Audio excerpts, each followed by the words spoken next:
Bonjour everyone and welcome back to my channel The Waves of Your Soul. Today's video is gonna be all about my October 2021 favorites. So we're gonna be diving into what I enjoyed using in the month of October, my favorite TV shows, books, video games. Of course, we're also going to be discussing about the tarot and oracle decks I enjoyed using in the month of October, because this is mostly what we talk about on my channel. I'm also going to be included some of my favorite tarot related YouTube videos that I enjoyed watching this month. I've been doing those videos every month since I think June was the first one, and I really enjoy doing them. It's a nice little roundup. We get to chat in the comments about what you have enjoyed using last month, what were your favorite tarot, TV shows, books. I get so many cool recommendations from you. It's been really fun to exchange in the comments. And as per usual, I'm gonna leave in the description box below timestamps for each of the category. So if you're just here for tarot and oracle decks, you can jump straight to that. Or if you want to hear about all the other things that have made me smile this month, then you're very welcome to watch the entire video, and for that I'm very grateful. So if it is your first time here, I want to say a huge welcome. My name is Marine. I'm a French tarot reader and a lover of everything tarot, oracle and self-empowerment related. I love tarot and oracle decks. You know, this is mostly what we talk about on my channel. I love reading the cards as well and being able to offer pick a card readings and empowering guidance over on my channel. I post regular content all about that. If you'd like to see any more of those things on your timeline, you can join the tide and hit the subscribe button. I upload every single week and I would love to have you.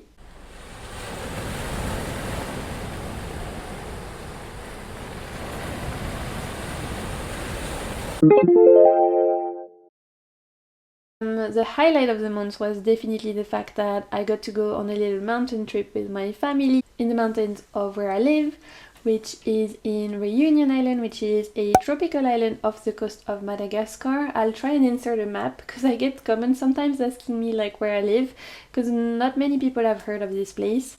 It's a French island which is in the Indian Ocean, and it's a volcanic island. We still have an active volcano, but it's a nice volcano, like, you know, it erupts very regularly, maybe like once every couple of years, maybe even once every year, but it usually gives beautiful spectacle, and it's not one of those that, you know, you have to run and fear for your life.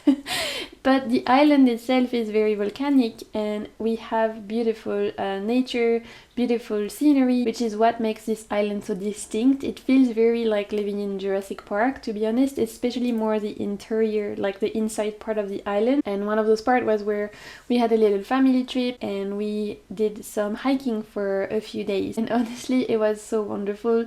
One, to be back in nature after, you know, going in and out of lockdown. So nice to change scenery, to be back in nature.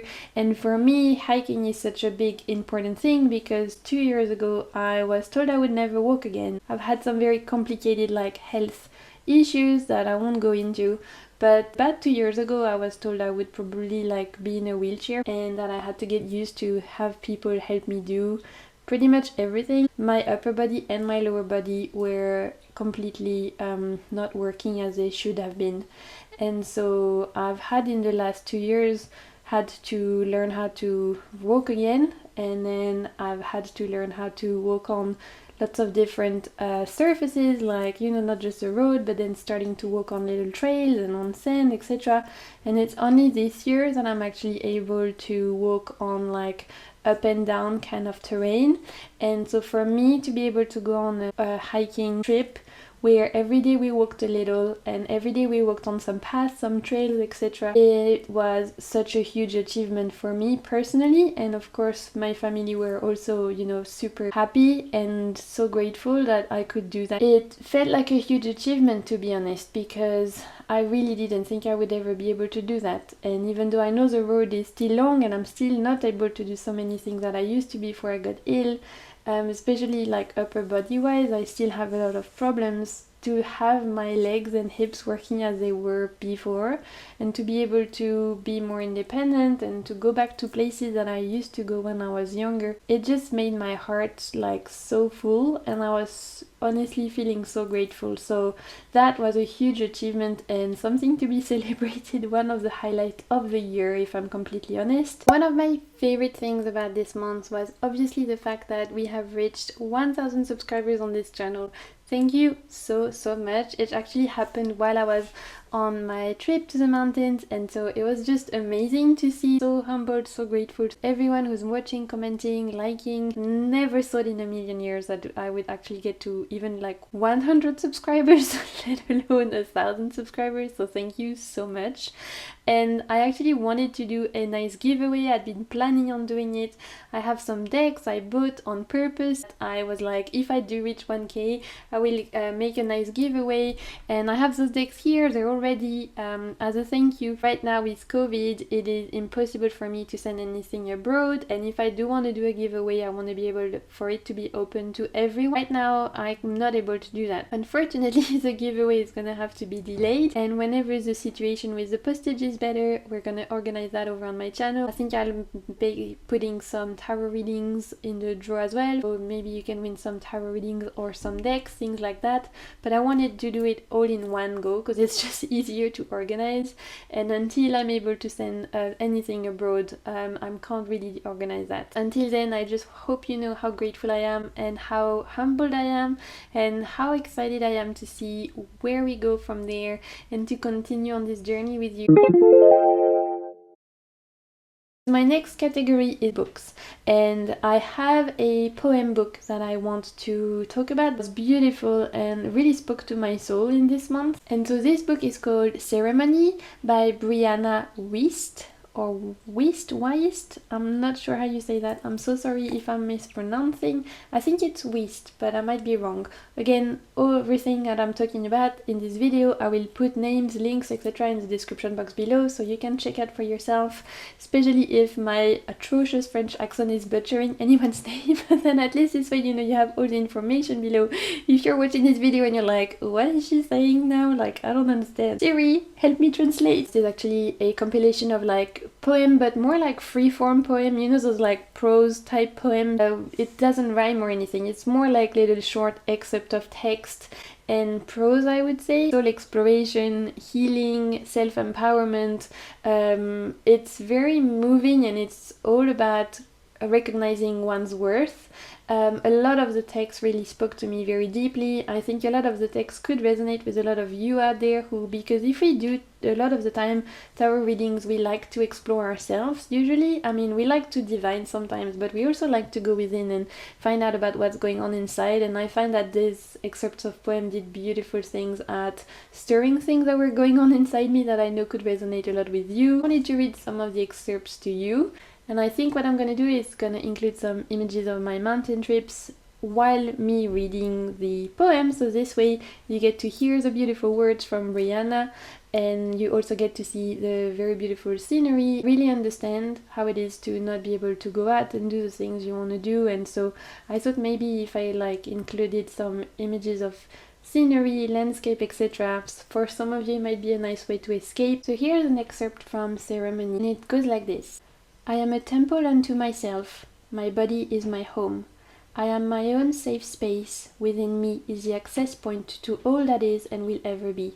I greet it, not to amend it, but to return home for a moment, to distill myself to my source, to ease the line between where my skin ends and the world begins. The reason why you have been on the verge of a breakthrough for so long is because you're waiting to feel worthy enough to step foot on the other side. In the face of goodness that is so foreign and unfamiliar, you must rewrite the story that tells you how much happiness you are allowed to feel. You must go inward and decide how much life you will allow yourself to live. If you knock on a door and it remains closed, it means that there is nothing behind it. There is no magical, mysterious alternative life that you are being denied. There is nothing you are missing out on. What you are grieving is an idea of what might have been. If you feel you have spent too much of your life in disappointment and regret, perhaps it is that you have tried to turn too many dead ends into pathways, empty rooms into more than they were intended to be. If you knock on a door and it remains closed, it means that the path is unfolding somewhere else, and you're now one step closer to finding it. It is not your dream that must be released, but your sense of possibility that must be awakened. And finally, there was this one sentence that I thought was beautiful and that really spoke to me again. It says, you change your life at the same pace you change the story you tell yourself about it. So that kind of summarizes 2 of my highlights of the month, and if you want me to share a little bit more of Reunion, and let me know in the comments, I'll be happy to do that in my monthly favorite maybe. I love seeing where people live. I love like living vicariously through the screen, seeing how people live on the other side of the world, especially right now because everyone on TarotTube is going through like autumnal fall season. Everyone is popping out their spooky decks, and I'm over here like it's 30 degrees heat and I'm, you know, drinking my iced tea and sweating and battling mosquitoes. It's so nice to see the change of seasons that I don't have here. So I hope it was kind of interesting to see the other side of the globe and what happens down here. Okay, let's move on to our next category, which is video games. So I've kind of really gone back into playing video games. I hadn't really for a year, and then this year I got back into it. All the video games I play are on Nintendo Switch Lite, but I think that most of the games I mentioned, you can usually play them on PC or PS4, etc. Maybe have a look on Google again, because usually those game franchises, they come out on lots of different formats. Even if you don't have the Nintendo Switch, you might still want to check out if you have something else, if those games exist. And I wanted to continue mentioning video games in this particular video because I found out in the comments of my last one where I started to talk about them that there is so many of us who loves to play video games, and I find that amazing. What a way of breaking like cliches that if you have to be a spiritual person, you have to only be meditating every day, disconnecting yourself from anything that is remotely connected to the modern world. I find that such bullshit, and so I love the fact that we can reconcile the idea of having a spiritual life, spiritual routine, spiritual journey, and still very much enjoy modern day-to-day things. Like that's what makes us human, so that made me happy. The games I wanted to mention today, we have Spiritfarer, which I mentioned in my last monthly favorite. I'm still playing that. I am loving that game so much that I actually had to stop because I don't want to finish it. Does that say something about my personality? Probably. I would rather not play it rather than finish it. I guess I have issues, but I just love it so much I didn't want it to finish it, and so right now I've stopped playing Spiritfarer just because I want it to last a little bit longer before I finish it, but I'm still very, very much enjoying the storyline. The premise of Spiritfarer is that you are embodying this little being called Stella, who has a cat called Daffodil, who I love. And by the way, I found out that you can change Daffodil's color, and so your cat can be lilac or pink. I am loving that. So cute. And so Stella is in charge of taking spirits of people who have passed, collects them on her boats, takes care of them, feeds them, helps them process their emotions, etc.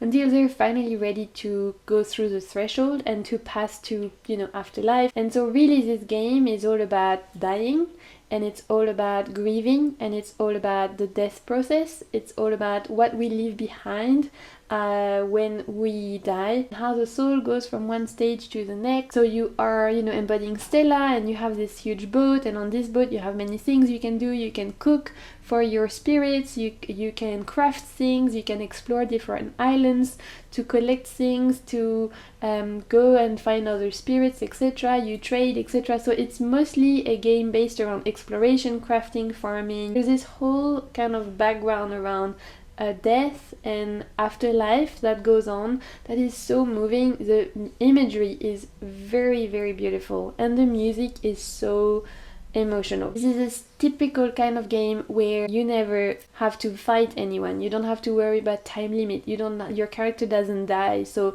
it's very chill. It's a very cozy, chill game. And those are typically the kind of games I enjoy. I don't like pressure. I don't like to be told what to do. I don't like to fight. So that's definitely my basis for playing a game. I want it to be on my terms. I want to be able to do what I want. Even if I have quests, I don't want to be stuck in a quest where I can't explore the rest of the world. I'm an Aries, but I also have a lot of Aquarius in my chart, so there's a huge part of me that's like, don't tell me what to do. So in the time of me feeling emotionally ready to finish Spiritfarer, when I'll be strong enough to finish it and potentially face the many tears I will cry when it's done, because don't laugh, this game is actually very emotional. Meantime of me feeling ready for that, I actually started another game that had been on my radar for a while, which is called Summer in Mara, and so this game is super cute. It is super sweet, it makes my inner child very happy, and I totally relate to the whole vibe. So in this particular game you embody a little girl called Koa, and so she lives on a tropical island.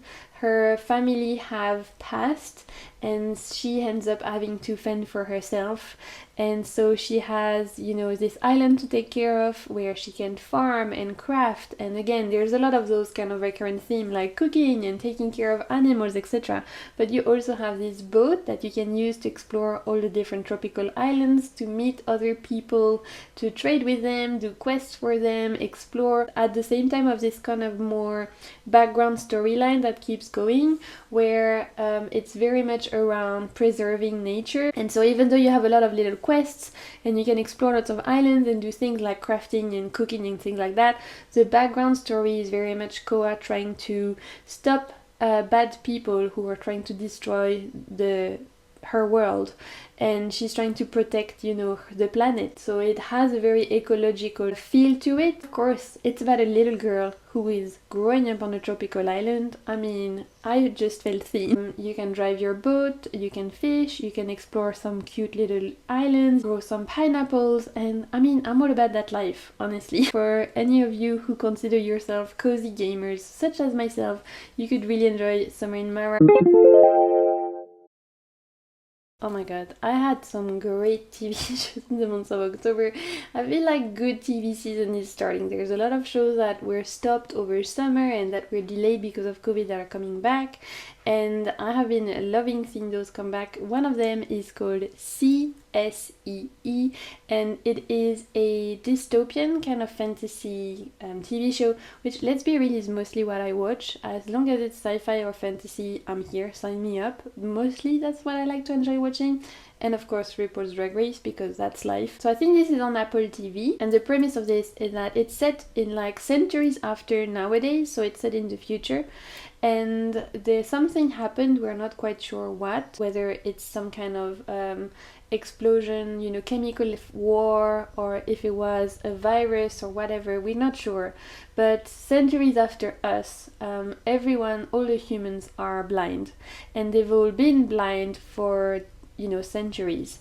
And so in the process of losing sight, humans have had to adapt to new ways of living and have gone back to living in tribes where they are more at one with nature, where they have lost all the science that we had, so everything to do with modern technology, modern day science, etc., electricity, medicine, everything has been lost because humans lost their sight, and obviously they can't read anymore, and so all of the science like modern day technology has gone. Also back to a more, I would say, spiritual-led life, where they go back to maybe more paganism kind of feel, in terms of what they believe in the gods, goddesses, etc. They see sight as being evil and being the reason why Earth was almost destroyed and being the reason why something really bad happened.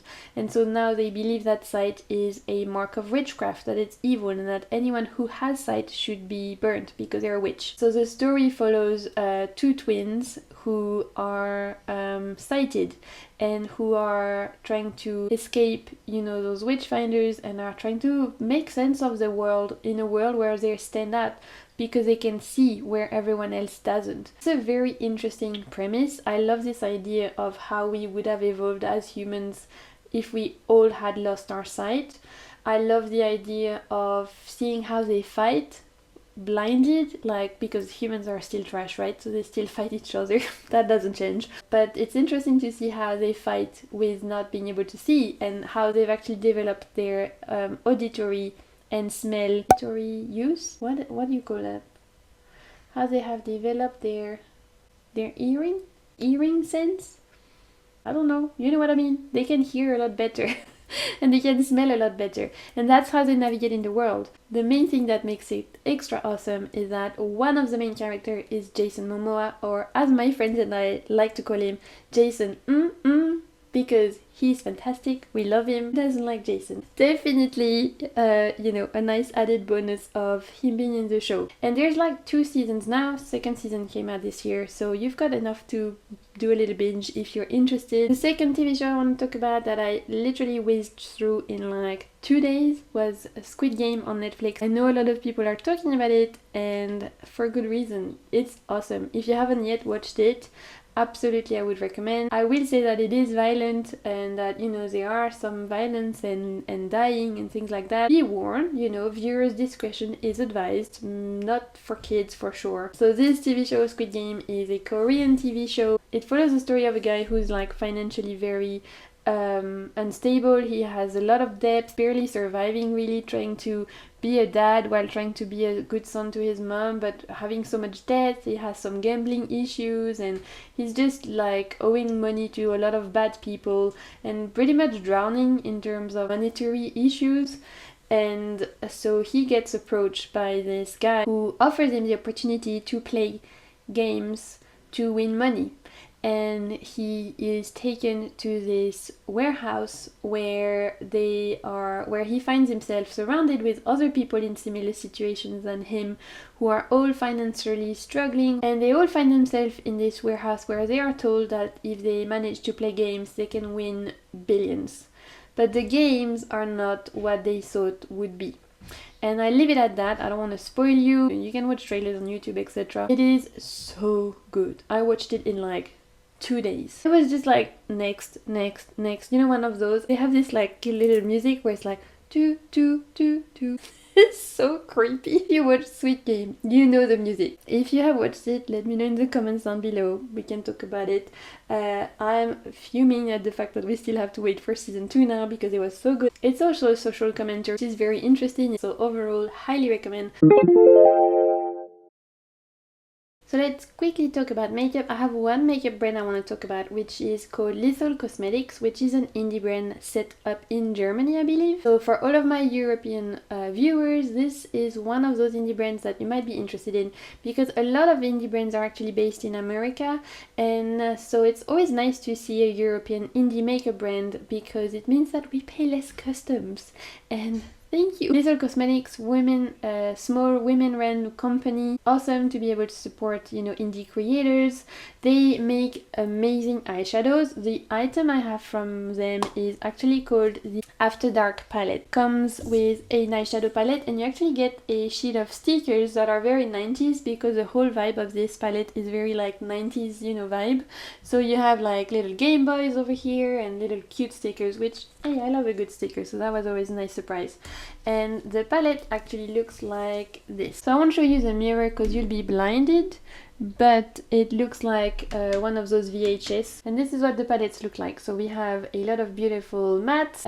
On camera it probably looks more faded than it is, but it's super poppy colors actually. We have some beautiful shimmers like this duochrome, like pink to purple. We have a more like purple to mint, peach to pink duochrome, and a lot of other cool mattes like purple, pinks, etc. So very 90s vibe. This is the palette I'm wearing today. In my head makes me look like I was going for forest fairy vibes, okay? I had the pistachio green, I had like the kind of like silvery eyeshadow. In my head I was like, let me go for a forest fairy vibes, but then I realized like I also look like I maybe had a close encounter with Shrek, so it is what it is. Really enjoying the quality of those eyeshadows. The matte are super colorful, super pigmented. The shimmers are really nice. There's not too much fallout, and it's nice to support indie brand. The thing I will say about Lethal that I think is fantastic is that on their website you can build your own palette. I will say it is not cheap, so I haven't done it yet. This is why before I kind of went to create my own palette, I wanted to try one of their ready-made ones, because to be honest I was a little bit overwhelmed with how many eyeshadows they have. If you are bored one day and you love makeup, honestly go on their website and have a look at their custom build your own palette, where you can choose what, you can have 9 pans, 12 pans, etc., and you can build your own color story. I had so much fun playing. Again, like I said, I didn't end up buying my own palette because there was too much choice, but it was so much fun. a couple of videos I really enjoyed. I wanted to mention that I think everyone would benefit from viewing. I like to share content that either was entertaining or something that taught me something and very like educational kind of vibes, and usually I obviously love watching tarot related videos, other tarot tubers, etc. The first video I wanted to mention is a video made by Havana over at Sparkle Divine Tarot. Again, I'll leave all of the links to the videos I'm talking about in the description box below. And this video was called Diversity versus Tokenism. And in this video, Havana really like talks about diversity in tarot decks, what it is, breaks down, you know, for us what it means for a deck to be diverse, etc., and how oftentimes trying to include diversity in a deck can kind of create another problem, which is tokenism, and how sometimes deck creators and even us as tarot reviewers, we might say something is diverse, but we are not realizing that the tarot deck we're showing doesn't actually represent diversity. It actually is an example of tokenizing underrepresented communities, whether that is people of the global majority, so people of color, indigenous people, queer people, differently able people. Sometimes when decks include representation of those communities, they might have the right intent, thinking, okay, we're gonna be trying to make our deck more diverse and represent more the world we live in, but intent doesn't matter when the impact is not healthy or is not helpful, and when the outcome ends up hurting the people that it originally was trying to represent by, you know, tokenizing. And so in this particular video, Havana does such an amazing job at breaking diversity versus tokenism, giving example of decks. For me, it was so helpful. I'm gonna be totally honest and I count myself responsible here.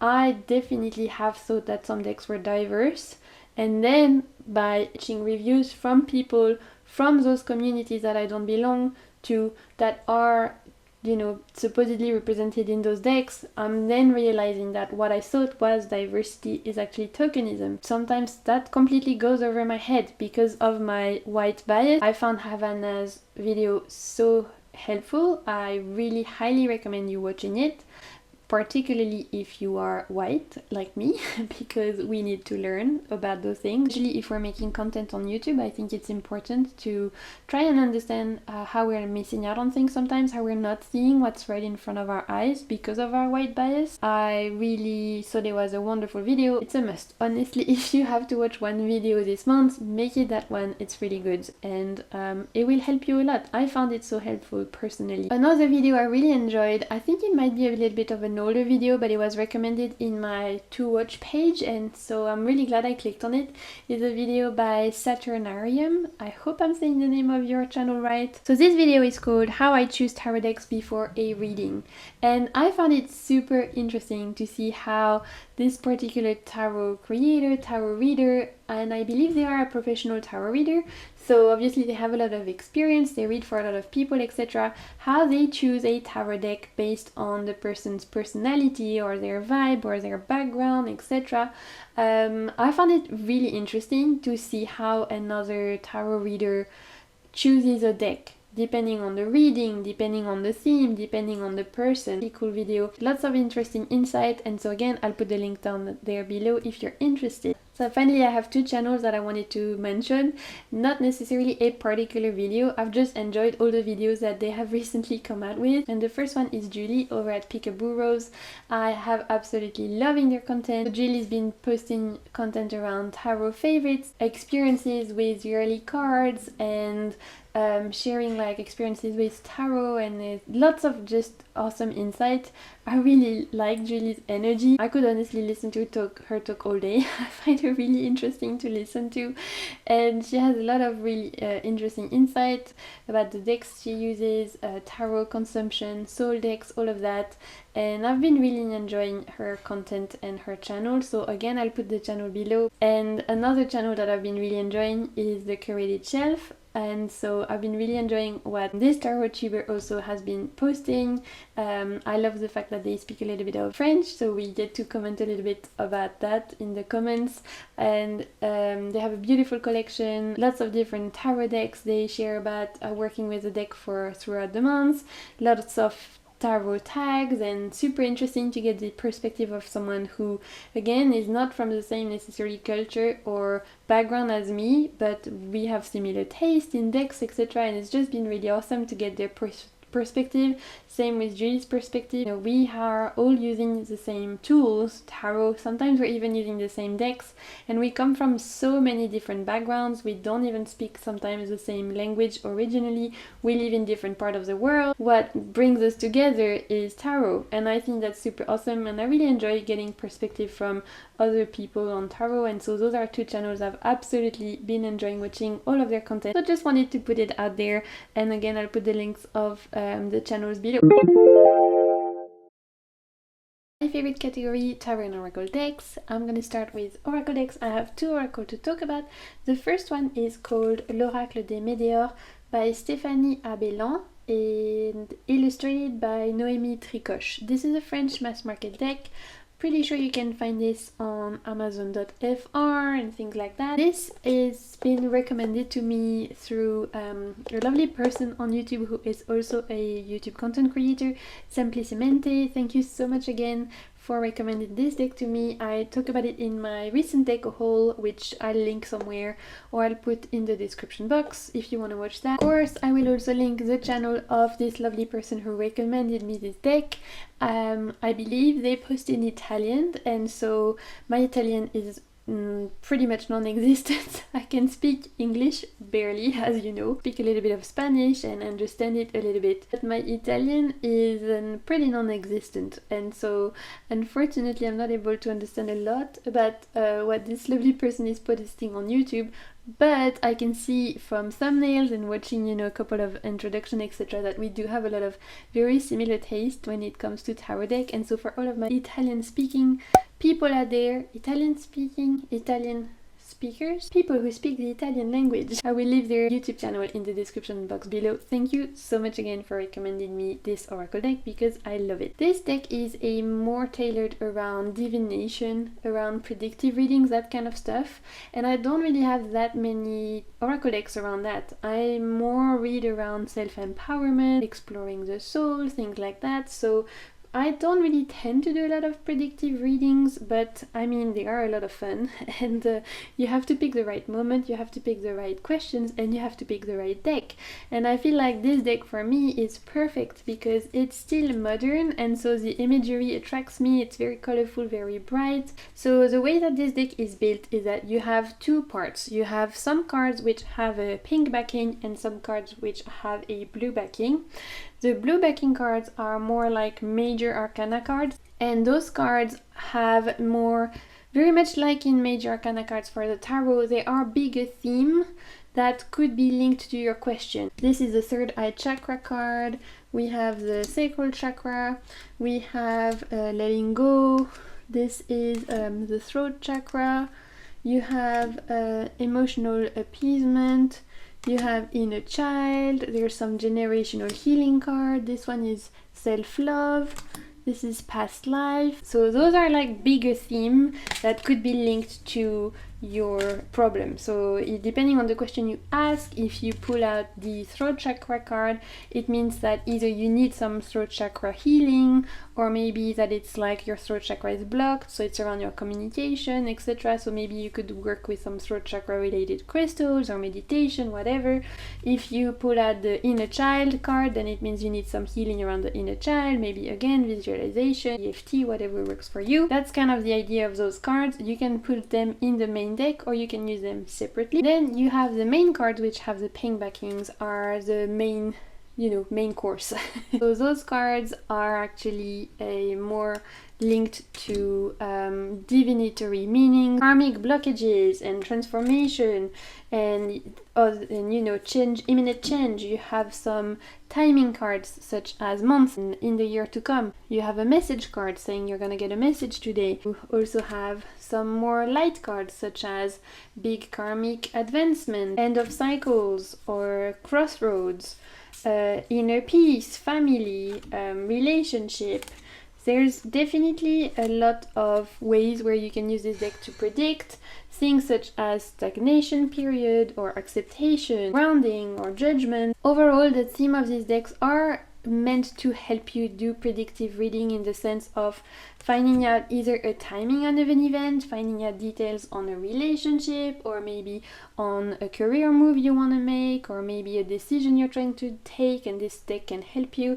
There's a couple of spreads in the guidebook that are interesting, and overall what really called to me is the bright colors. I really like the little beings on there. I like that it's quite straight to the point, like you see the imagery and you understand what you're looking at. It's very easy to understand, which is why I think it could be quite cool. Even if you're not super familiar with French, I think this deck would be quite easy to use because it's quite straight to the point. The image is pretty much what it says on the card, and on the card you only have one keyword or two, and so it's not too hard to translate if you wanted to translate. And on top of that, a lot of the keywords are very similar to English words. Acceptation, acceptation, you know that one. Transformation, transformation. The edges are gold. And you get a nice little guidebook that is all in French obviously, but it's quite small, so it would be quite easy to translate. You get a couple of spreads in there in the likes of past, present, future, things like that. One of my favorite cards is this combat card. It's fighting a monster, but the monster has almost like candy antlers, and it looks like it's giving me like Zelda vibes, or those video games where you have to fight the final boss. That's very much the vibe. Giving a nice fantasy twist into potentially a dire situation you're facing helps me make light of it at the same time as giving me perspective, so I really enjoyed this little card right here. I've enjoyed doing readings with this more on the predictive side, and it's been fun to stretch those muscles that I don't usually use that much as my other more self-empowerment, self-development type muscle that I tend to use. I mean, if you watch any of my pick a card readings and tarot readings, you know that even in my months ahead readings that I do every month, they still very much have a help yourself kind of vibe, and that that's just my tarot reading style. I'm very into what can you do to feel better, what can you do to become a better version of yourself. So I don't tend to stretch those predictive muscles a lot, and this has been a good experience for me. The readings I've done for myself and for others have been super on point. Some of the readings have been more confusing, and so I guess it's gonna have to be one of those where we wait for time to see what happens. But overall, it's been a great learning curve for me, a great experience, and I'm enjoying using it, and I'm sure keep getting into it and using it in the months to come. The second oracle I wanted to mention today is the Sacred Rebels Oracle by Alana Fairchild, and the artwork is by Autumn Sky Morrison. And I've had this deck for a long time, a good few years now. It's one of the first oracle decks I bought. It's by Blue Angel Publishing, and I think they've even now translated it in French, so if all of my French viewers are there, I think you can get it in French now as well. So the cards look like this. They are quite large, big deck energy, beware. And the backings are beautiful. I really love those backings. And the artwork is what gets it for me. So this oracle deck is more tailored for people who like to do readings around creativity and passion and inner fire. This is very much the idea of the deck, idea of you not fitting in, of feeling like you don't quite know why you're here, and yet you can't find your people sometimes, and sometimes you just feel like the odd one out, but you just don't know how to fit in, how to make your space in a world that seems to be wanting to put people in boxes when we shouldn't be put in boxes. I mean, we're all fluid beings living our experiences, and so this deck is very much that, and that's why it's called Sacred Rebels Oracle, because it's very tailored, the messages around empowering yourself, feeling okay about standing out, and being totally cool about flying your freak flag high. And I love that. Unpopular opinion, that I normally don't really like Alana Fairchild's decks, at least her more recent one. All the decks that she's done that are like Kali Oracle and Kuan Yin Oracle and all of those, I feel like it should have been someone from that community, from that religious belief, or faith that should have been celebrated and elevated to publish decks on that subject. But this like earlier deck that she did, I think is so good. Love the artwork. Beautiful kind of portraits of feminine body and feminine presenting bodies here, which are gorgeous.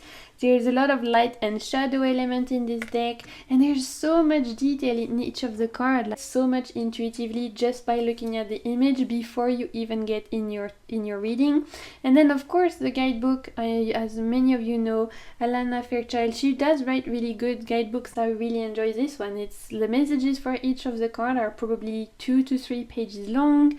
You get some sort of mantra or meditation or a little ritual to do with each of the cards, and it's really great. Honestly, the guidebook is so in-depth. It's been a favorite for a long time. Like I said, it's one of my first Oracle decks, but I popped it back out in the month of October and it was fantastic. I've done my new moon and full moon reading for myself with it, mixed with tarot, and it was so good.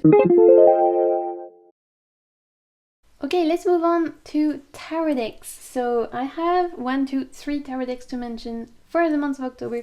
The first one is the Gaian Tarot. I popped the Gaian Tarot back out. It had to be done. I mentioned this deck in my recent most underrated mass market tarot deck video. This one I feel like it's underrated because it's older, and you know how it is with tarot decks.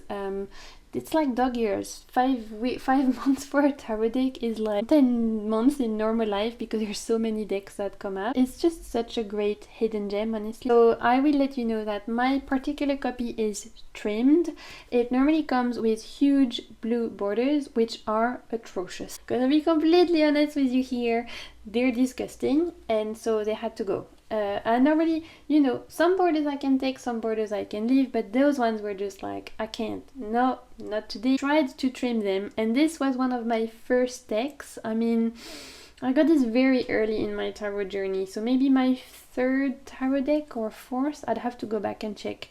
But you know, early on, and at the time I didn't really know how you trim, so I kind of went out there like a savage, like I am, and so my trim job is not perfect, but you know what? It's good enough for me. It's not perfect, I'm not perfect. In that way, we're made for each other. I still really enjoy this one, but I will let you know that you might have to do some trimming, or you might have to be okay with big ass blue borders that are kind of distracting. I know that there was another version of this deck that was available before from another publisher, but that is now out of print. So, and that particular version came with just the white borders, so you might want to hunt for that on eBay, etc. But the version I do have is by, I think it's Schiffer, and it's the one that you can currently get on Amazon Book Depository, etc. The one that's still in print anyway. The backings look like this. They're blue and gorgeous with a reef, and so this deck is called the Gaian Tarot, and I took it for my mountain trip with my family, and it was so good to have such a healing, like natural world inspired deck for a week where I spent so much time in nature, because it just felt like, you know, the perfect mood. I would come back from my hike, I would do a little tarot reading, I had more time to do journaling and things like that while I was there, so I managed to do a bit more in-depth spreads, and that was wonderful, especially because in the guidebook there are some wonderful spreads. There's about 10, I think, different spreads that you can do. The guidebook is like an experience in itself. I'd say it's definitely in my top 5 favorite guidebooks ever that you can get with a tarot deck. It looks like a proper book. There is so much information in there. For each of the cards you get journaling prompt, you get a mantra. For major arcana cards you get symbolism, you get plant meanings, animal allies, things like that, because on every single card there's like animals or plants or something related to the natural world. So good. You get so much out of this. You could spend a ton of time with it, and I did kind of go back into it during my little trip, and it was so nice to revisit the guidebook. The deck in itself is very beautiful. It's very rooted in nature, in the sense that there's animals and there's plants, and the guidebook tells you everything about that. But there's also a lot of people, and the people look like your neighbors or, you know, your friends. The people look like normal people, because I do believe that Joanna Powell Colbert did paint people that she knew, I think. They're just living in our day-to-day world, except they're just more connected to Mother Nature. This deck is so grounding. It really feels like you're taking a walk in the forest. It feels like you're getting advice from Mother Nature, Gaia. It really does carry its name so well. I love the fact that it is element based because you can really feel each of the elements throughout the suit. So your wands are fire, your cups are water, your swords are air, and your pentacles are earth. So that's one thing to note if you are just beginning. That might be a little bit confusing. Other than that, it does follow the RWS pretty well. I love the fact that it includes like older people. I love the fact that it includes people from different ethnicities. I love the fact that everyone just looks so real. So here's some of my favorite cards. First we have the Three of Cups, which are those absolutely super cute three little otters. I love them, and otters are some of my favorite animals, and I think there's a perfect representation for the Three of Cups. For the aces, you have different animals, so each of the aces is a different animal, and so the Ace of Earth is this beautiful little Bambi. I forgot the name in English. Absolutely love this Elder of Fire. She looks so wise and powerful. She's holding some secrets. At the same time, she really connects you back to tradition and honoring your ancestors and the ones who have gone before us, and I really appreciate her. And finally, another one of my favorite cards is this Two of Cups. It just really warms my heart, and I love that picture because I love my dogs, so I really like this one. It's just, this deck is like getting a nice hug from the universe, honestly. It feels very healing, and it does really, when it says like healing the earth, healing yourselves on the guidebook, it absolutely does that for me. It really does help me to heal, and it's like a nice soothing balm for your heart. So this is an old favorite, never too far out of reach. So the next tarot deck that I have used this month, that is pretty much the deck I used, I'd say like the majority of the month. So for about 10 days I used the Gaian Tarot, and I did a lot of readings with the Gaian Tarot because, like I said, I went back into the guidebook, tried a lot of the spreads. So with the Gaian Tarot, even though I didn't use it for a long period of time, I did a lot of in-depth reading. My more day-to-day kind of reading deck was for myself the Dali Tarot. Now I have an out-of-print edition Tarot Dali Tarot. My edition is an out-of-print one. It's quite old. I think it's from the early 2000s, so yeah, 2000, so it's 21 years old already. This edition is definitely out of print, but I'm pretty sure you can get the Dali Tarot now in a bigger box set that is more deluxe.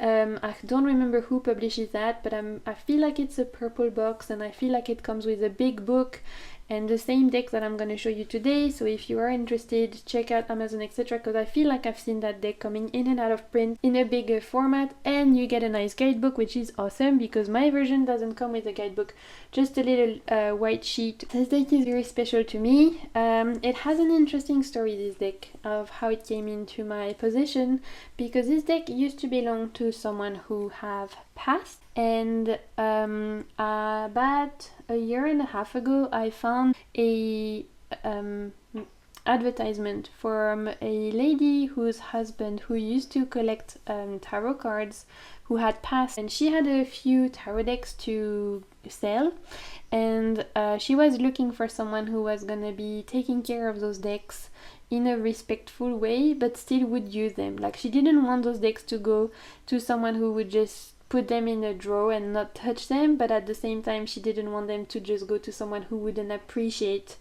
the value of them. It was pure chance. Nobody ever sells tarot decks on the island I live on, ever. This never happens, especially older decks. And through her, getting in touch with her, and then we met and we talked and we exchanged, and I saw her a couple of times. I got a few decks because by the end she was just so happy to find someone who was happy to take on the decks and be their keeper almost, that she gave me a really good price for them. I never really wanted the Dali Tarot until I met this lady and saw her husband's collection, and just talking to her, it was just really nice. And her husband sounded like a really interesting person. Like, he loved reading the cards, he also loved to collect lots of different things. Apparently he was a collector not just of tarot but of fishing gears and books and so many things. Never thought I wanted the Dali tarot, but I got it because of, the circumstance, I guess, and actually it was such a good purchase. I'm so glad I have it. So this deck is inspired by, Salvador Dali, the painter, and this is one of the rare art decks where the painter actually did create the tarot deck. Like, this is a deck that Dali made, not a deck that was then created by people using the artwork of that painter, which is what we see a lot. This deck was a tarot deck made by Dali that was then much later printed. At the time it wasn't, but he did create it, and for that reason already I think it's awesome and I love that. And the artwork is so kooky. I mean, it is very Dali, and yet it is so good. It's kind of like a mix between collage and painting, and it's such an interesting representation of the arcana, so it does have a more RWS feel for sure. And this deck took me by surprise, and apparently this was the most used deck by this person, who used to own it, and so it has a really nice energy, and so I think that maybe that's why I bonded with this deck so much. And this month I just really was going through a time where I wanted answers, and I wanted answers given in a way that was gonna be straight to the point but not harsh. Like, I was not in the mood to do too much heavy shadow work, because I was still going through a lot physically, etc. I was in a lot of pain, and so if I'm in a lot of physical pain, I don't really want to be doing heavy shadow work, like it's a bit too much, but I still need to know what's going on. This deck was the perfect medium for that. I really feel like it was like an advisor. I felt like I was going to see a mentor or some kind of guide or counselor or something, and it felt like very Hierophant energy to me, this deck, and it still feels like that, and in a good way, like the good side of the Hierophant. The teacher, the one who's gonna show you the way. Maybe it's a combination of how I got it, who used to have it, the fact that it's the Dali tarot, and I think it's a very interesting artist. The fact that all the colors and the artwork, etc. is so expressive and wild that it really helps me to remove the mental blockages I may be putting on myself. I don't know what it is about this deck, but the readings I get are so powerful and I really love it. So I love this one. And look at the Magician card. This is one of my favorite cards of the deck because it's a self-portrait. We have Dali right here. And I love this magician. He's like in this kind of chapel and the world behind him is burning.